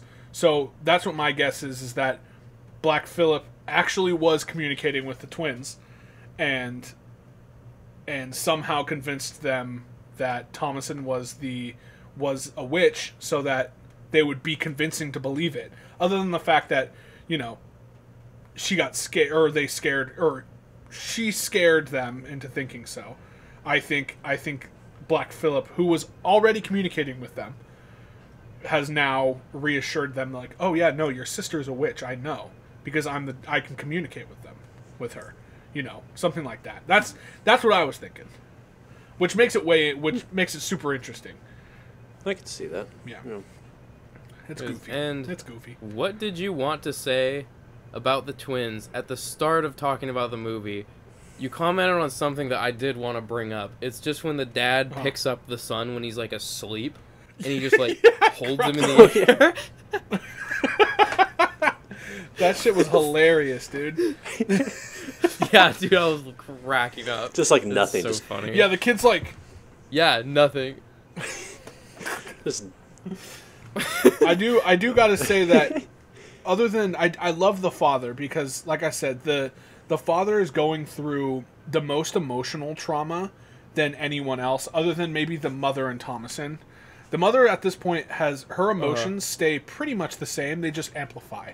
But the father's emotions, they're changing. He is really wanting them to have a better life here, and he really believes that he wants to provide for his family. He wants to do all this and that, and he really wants that, but he can't endanger the family, and he, with Thomason being a witch, he loves his daughter, obviously, but he wants to make sure that she's not a witch. So he's like, I can't do this, and he's like, fuck it, I bet both of them, if all of them are bad, Caleb's dead, fuck it, let's put them all in there. And that shot of the mom laying in the grave with Caleb. So good. Such a good shot, dude. Yeah. I thought that he was about to fucking start shoveling on top of her. Made it easy. Yeah. Or when after the scene, I thought the crow was like a hallucination, but apparently that shit actually happened. So I guess so, yeah. Yeah, and because she wakes up and she's got the blood, and that scene where she's like following Will with her eyes, like watching all this happen, and she's asleep, and then as soon as he starts to get up, her eyes like are open, emotionless, and she just stares at him as he walks outside. That's crazy. How did she die? Does she die? Oh, Thomason. That's right. She gets smacked with a shovel. Yeah, because because the dad is dead, right? No. Right, and then Thomason is being attacked by her. Yeah. So she picks up that like cleaver, whatever, and just. Yeah, she was really like, want to do it, I saw your whorish looks to your brother. She's like, yo, what? Slut. Yeah. my what? Mother, I promise. My what? Clean my ears out for a second. What'd you say? Did you say whorish? Huh? Whorish.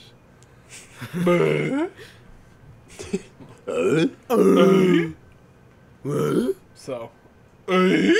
Okay. This is evolved very quickly.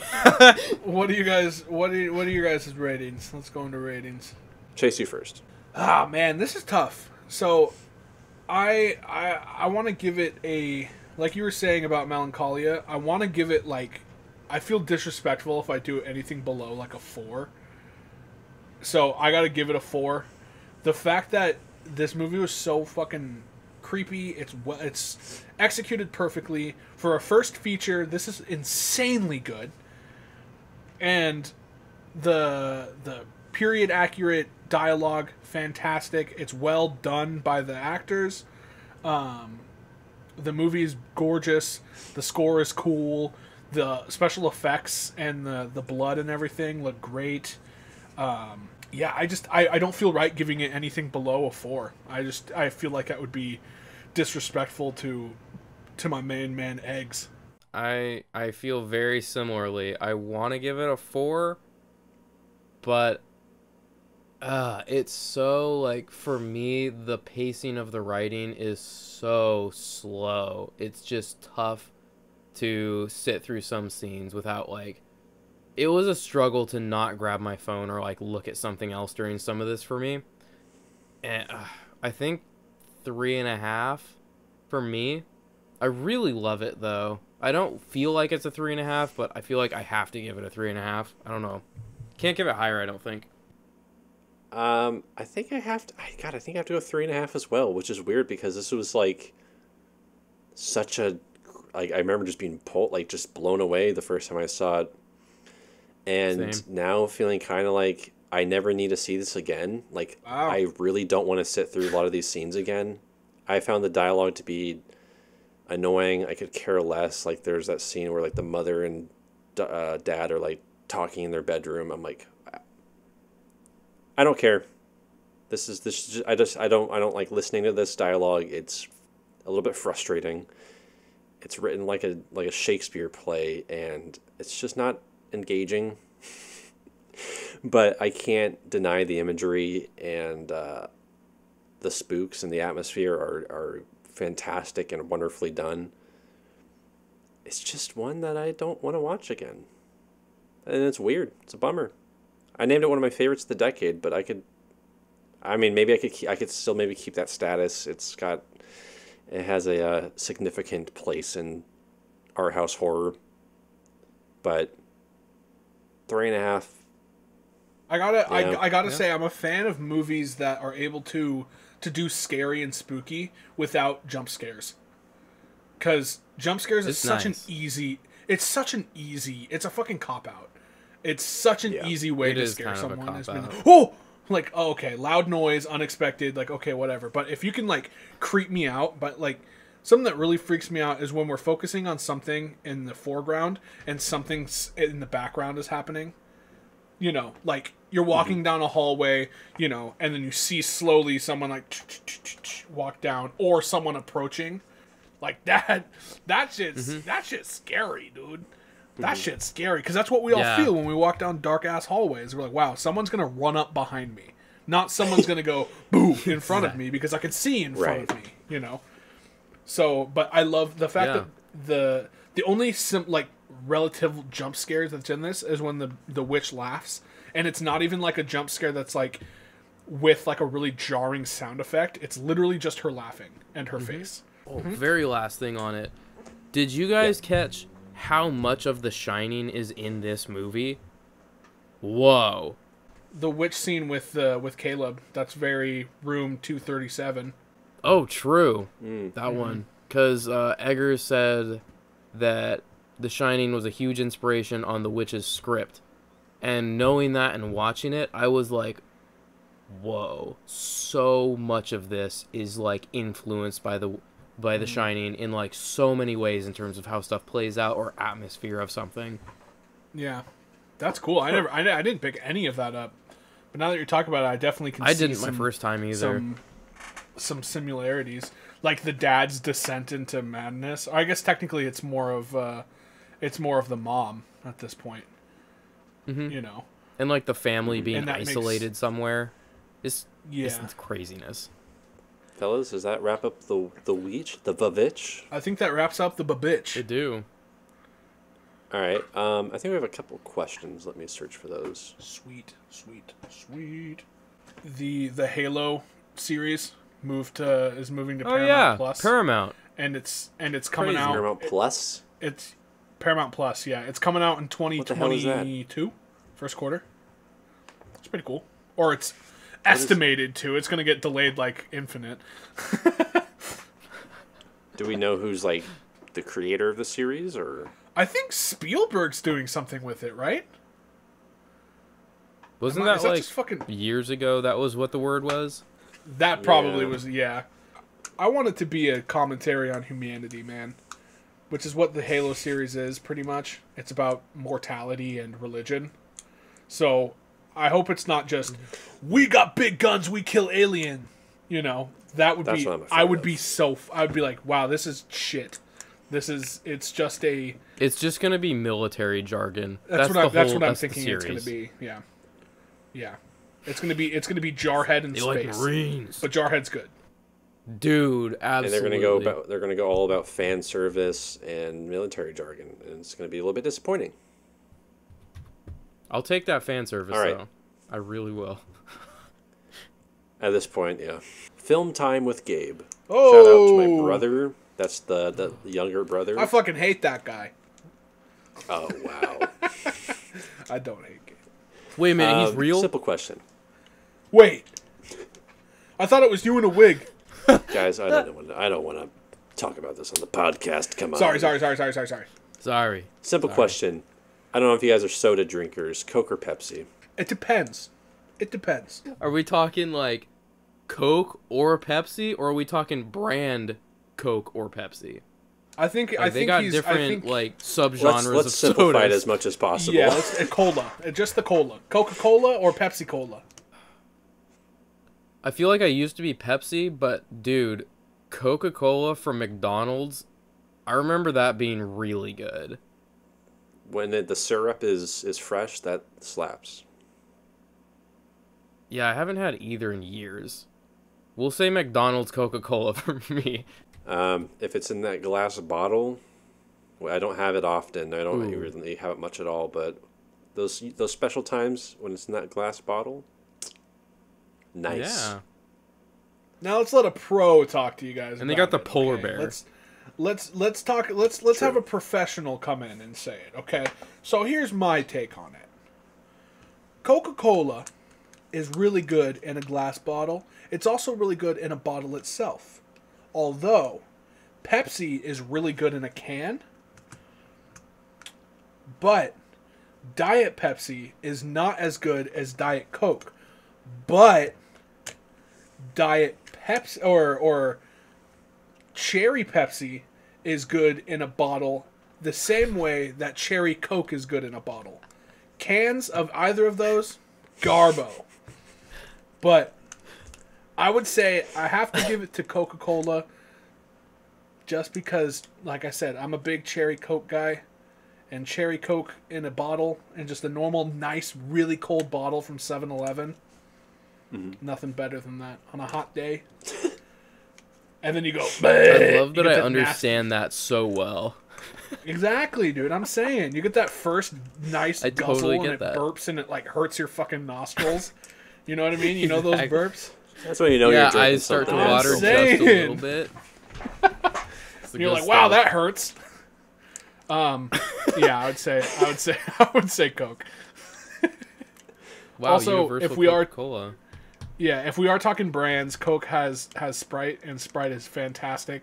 I would almost say that it's close, but Dr. Pepper doesn't quite hit as hard as Sprite does, and Sierra Mist is fucking disgusting. It's been too long since I've had Sierra Mist, but You can go longer, I promise. who buys it? Look at that! Look what I got in the background right That's now. Look always- at that right there. Oh, he's been paid. Oh, Biased. great. Yeah, honestly. That was always so sad in a restaurant. What would you like to drink? I'll have Sprite. We have Sierra Mist. Oh, Sierra I'll have Mist. water. Like, I'll have fucking yeah. I'll have water. Thanks. You have toilet water? I'd rather drink that. You have toilet water you can blow bubbles into? That'd be great. That's so good. We got a double header from Wiggles the Great. Whoa, wiggy wiggy. She Shout out always to- dropping them. Baby, dropping the good ones. She asked, "Would you have been a Vavitch?" Would I have been a Vavitch? Yeah. I don't think men could Probably. be witches, right? I would try. You can fly, dude. I would pull a Mulan, but the reverse gender scenario. I mean, don't I've think got I'd like be a witch, a dude. thing. I don't think you guys can see it. Right, that is a thing of like sage. Oh no, there it's that. That is like a little stick of sage. So yeah, Okay. I could try to be a Vavitch. I'm gonna say no Um, because in the times of witches, me who I am, I would be fucking prosperous as hell, and I would have had a great life as a big strong white man. So I'm gonna say no. I'm gonna not be a witch because I would have had a fantastic life. So that is that. Yeah. I would also not be a Vavitch. I would rather not. Maybe a TikTok witch, but Oh, that's good. That's good. but I just want to. Yeah, fly, I'd be just a man. logger. I'd be cutting shit down, putting logs on my I'd arm be like setting my this. family up for a good life. Yeah. No signing books. Nope. No book signings. Sorry. No, but book burning. Am I right? Book burning. Hey. Another one. When will my reflection show? Who am I inside? Oh, dude, talking about... You just made a Mulan reference. Am I right? Yeah. I had to look that one up. I was like, whoa, timing. Perfect. Oh, yeah, I'm trying to think of the... yeah, I don't know. That's the end of the song right there. Okay. That's the whole song, though, right? That's the very end of the song. When will my reflection show who I am inside? You know. Boom, done. Song's done. That's Come on, Mushu, let's get out of here. All right, the Wrath of Gilligan, shout out. Gilligan's Wrath, okay. They ask, what's the worst letter of the alphabet? That's a fucking great question. I almost got to look up the alphabet. I'm trying to jog my memory. Are we going on looks? Are we going on function? Yeah. I remember. I just need to see them. I need a visual. Yeah, are we going off of, like, this looks terrible, or are we going off of this is... what's the worst one? I don't know. Like, I don't know what the... These questions are so vague Function, on purpose. They are. And they do it on purpose. The bastards. Function, form, I will tell look, you, aesthetic. a small L is stupid. Small L is stupid. Yeah. It's just an I. And, like, it's just an I. And, like, it's a 1 also. Yep. And here's the thing. You literally can't spell L with just an L. It's E-L. E-L. E-H-L. Like, that's a whole nother discussion of the English language. Well, yeah, because you can't spell R with an R. It would be A-R or A-R-E, you know. That's true. None of it makes sense. I'm looking at my keyboard. I forgot I had one of those. I'll tell you the H. I think I'm going to go with... H is the dumbest sounding letter. It's just huh. Yeah, it's just an exhale.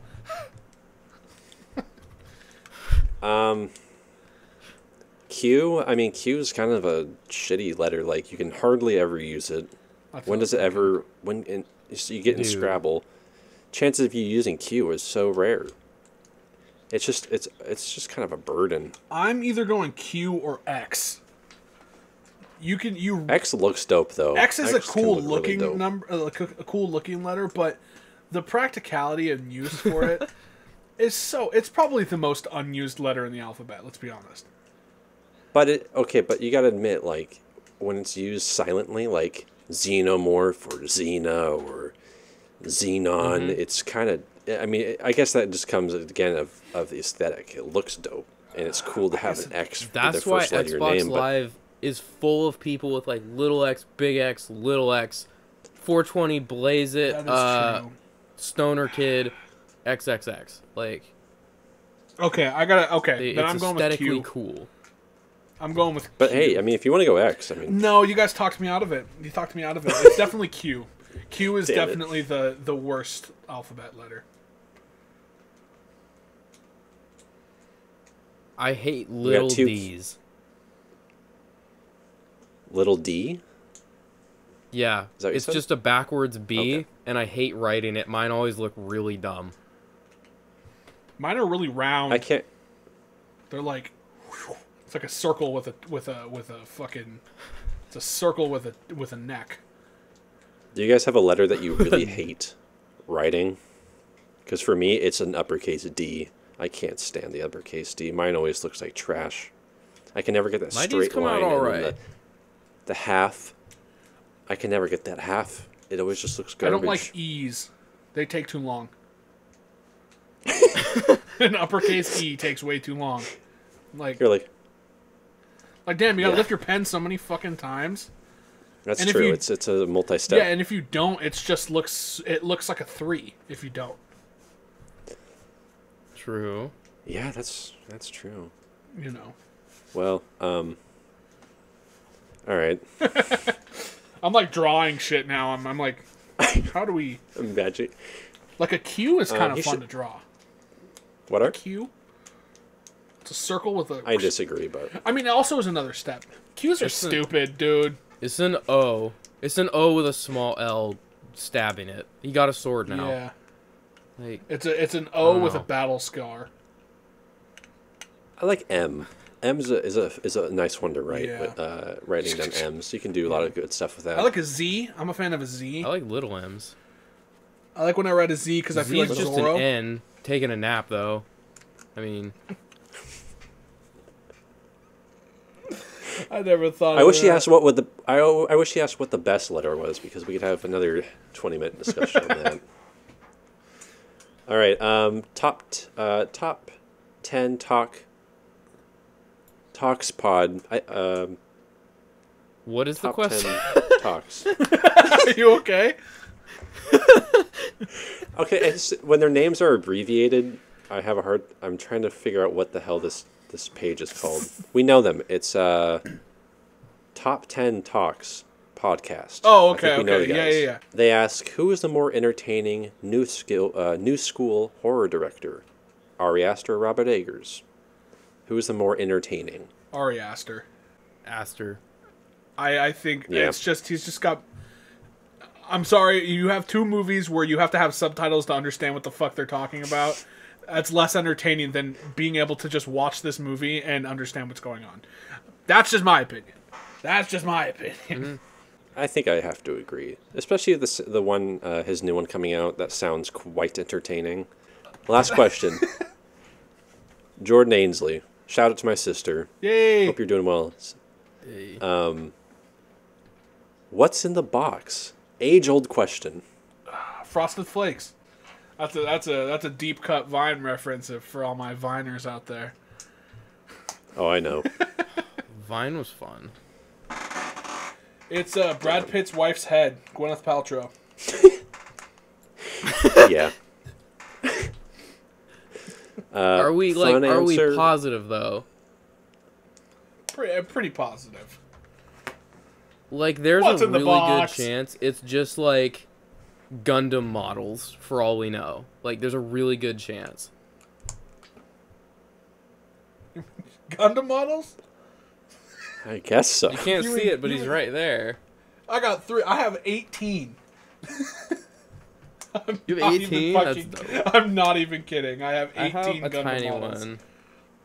Whoa! This is from Japan. This is from Tokyo. Really? Did you go to Tokyo? That's dope. Actually, I lied. This one is not. I have little man Oh here. God! I gotta go show mine. Give me a second. The sword fell off. Damn it. Where's my one from Tokyo? Ooh, Oh, that's a dope. that's so cool, man. I want to build models. We should have a Gundam. We should have a Gundam model building podcast. Gundam style? Oh, jeez. Oppa Gundam style. What's in the box? Nice poultry. A nice poultry. Nice poultry. Yeah. A Gwyneth poultry. Oh, Gwyneth Okay. Paltrow. She sucks in real life, apparently. That's what Apparently, she sucks. That's it for questions. I have my 2 films. Ooh, let's hear him. I have my 2 films for we the got? next episode. I kind of followed Chase in his 2 very polar opposite choices. Toy Story and Saving Private Ryan. Yes. No. Tom Hanks. All right. Double hanker. Double anchor. That's the worst. Double wanker. Oh. All right. So, Hankering for First a wanker. film. Am I right? first film is this film called Clifford from 1994. It's a comedy where Martin Short, a 40-year-old man, plays a 10-year-old boy. Oh no. Um, Oh no. and it's supposed to be pretty insane. What, it's called Clifford? Clifford from 1994. Okay. Oh my god. I just want to show this fucking. Okay, you can't see it because of. Okay, you'll have to zoom in, but yeah, the poster's pretty atrocious. It's pretty bad. Wow. And then the other film is called Deadbeat at Dawn. Deadbeat at Dawn. From 1988. It's supposed to be a very graphic, nuts, lo-fi, low budget, like gang revenge film. Pretty nuts from what I've seen. So, see how that goes. He quit the gangs. They killed his girl. He became Deadbeat at Dawn. So that will be next episode. I guess that's it. Thank you guys for listening and watching. Chase and Ryan, good to have y'all on air. Yes. And if you are listening on Apple Podcasts, head down to the bottom of that site and leave us a review. Please, God, please leave us a review. Please, God, please. And follow us on Instagram. God, I wish that were me. Send us questions. Give us a follow. And we'll see you in 2 weeks. Bada bing, bada boom. Baby, goodbye. Fuck you! I hate this thing!